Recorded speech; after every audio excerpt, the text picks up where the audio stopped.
नमस्कार किसान साथियों। मैं अमित वर्मा और आप लोग देख रहे हैं द टॉप ज्ञान साथी।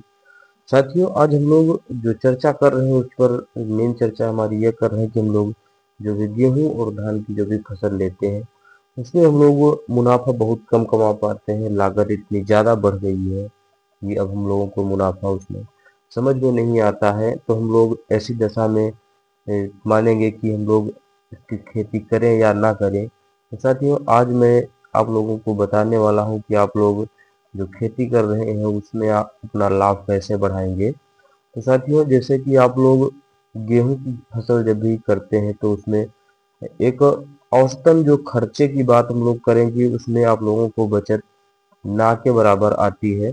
तो जैसे कि उसमें आप लोग जो जुताई वगैरह करते हैं उसमें भी 3 से 4 हज़ार रुपये प्रति एकड़ के हिसाब से आप लोग करते हैं। और इसके जो हम लोग खाद की बात करते हैं तो उसमें 4 से 5 हज़ार रुपये के आप लोग खाद का प्रयोग करते हैं। और लगभग 3 हज़ार रुपये के आसपास आप लोग बीज का उपयोग करते हैं। इसमें लगभग 2 हज़ार से 2500 3 हज़ार तक की आप लोग सिंचाइयाँ कर देते हैं। और उसके उपरांत आप लोग जो केमिकल वगैरह डालते हैं इसमें दवाइयाँ, वो भी लगभग 1 हज़ार से 2 हज़ार के बीच में डालते हैं। साथियों, हम लोग इसकी जो मजदूरी की बात कर लें जो हम लोग करते ही करते हैं तो साथियों उसमें हम लोग 3 से 5 हज़ार रुपये का खर्चा कर देते हैं। और इसकी कटाई में हम लोग 3 से 4 हज़ार रुपये का खर्चा करते हैं। उसके उपरांत साथियों जो इसमें उत्पादन आता है वो एक औसत उत्पादन हम लोग मान के चले तो लगभग 20 से 25 कुंटल प्रति एकड़ के हिसाब से आता है। और साथियों उसमें भी हम लोग देखते हैं कि हमारे जो अधिकतम किसान हैं जिनके पास छोटी जोतें हैं जो लगभग 1 या 2 एकड़, उस दशा में किसान साथियों आप लोगों ने भी देखा है कि हम लोग 20 कुंटल के ऊपर उत्पादन नहीं निकाल पाते हैं गेहूं के मामले में। तो साथियों इसका हम लोग ये समर्थन मूल्य पर जब हम लोग एमएसपी पर जब भी इसको बेचते हैं उस दशा में हमको लगभग 20 हज़ार रुपये एकड़ के हिसाब से बचत प्राप्त होती है। जबकि अधिकतम किसान ऐसे हैं जिनका गल्ला हम लोग लेवी पर नहीं बेच पाते हैं। तो उस दशा में साथियों हमारे साथ में ऐसा हो जाता है कि हम लोग कभी कभी घाटे में पहुंच जाते हैं क्योंकि उत्पादन इतना कम हो रहा है और लागत इतनी ज़्यादा बढ़ती हुई जा रही है। तो साथियों इस दशा में हम लोगों को ध्यान रखना पड़ता है कि हम लोग उत्पादन बढ़ाने के नए नए तरीके भी अपनाते हैं, खेती की नई नई विधियां भी अपनाते हैं जिससे हम लोग उत्पादन अच्छा कमाते हैं। तो साथियों आप लोग अभी तक सोच रहे होंगे कि हम ऐसा क्यों कह रहे थे कि अब हमको गेहूं और धान की खेती करने में कोई फायदा नहीं है। तो साथियों मैंने कारण आपके सामने स्पष्ट किया। इसके उपरांत साथियों हम इसमें कैसे खेती अच्छी कर पाएंगे उसके लिए हम लोग जानते हैं। साथियों जैसे कि आप लोग रासायनिक खादों का और रासायनिक दवाइयों का प्रयोग करते हैं जो साथियों हमारी तुम्हारी लागत के अनुसार काफ़ी ज़्यादा बैठती हैं और उस हिसाब से हम लोग उसमें उत्पादन नहीं निकाल पाते हैं।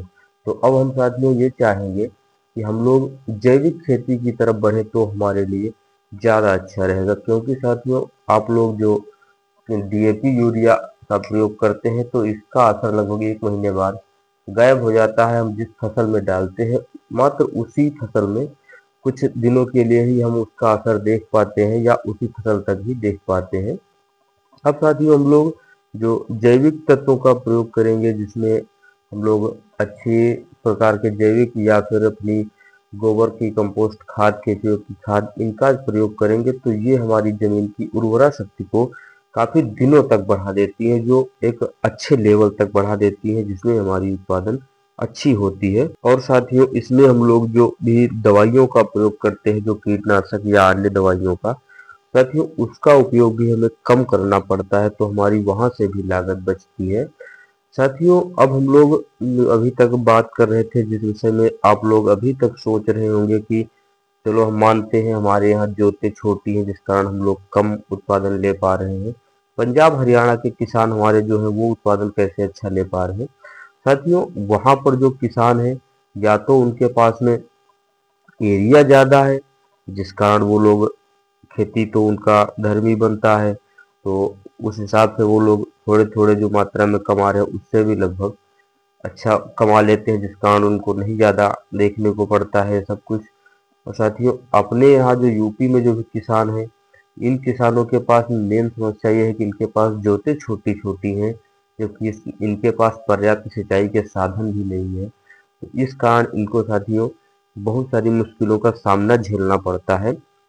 अब साथियों हम लोग क्या ऐसा करेंगे कि हमारी फसल अच्छी हो, मुनाफा अच्छा हो, उसके लिए हम लोग जानते हैं। तो इसमें साथियों हम लोग चाहेंगे कि जो भी हम लोग खेती करते हैं, इसके साथ-साथ में हम लोग मसाले की खेती करें, जिससे कि साथियों हमारे जो आय के स्रोत बढ़ेंगे, उससे हम लोग एक अच्छा मुनाफा कमाएँगे।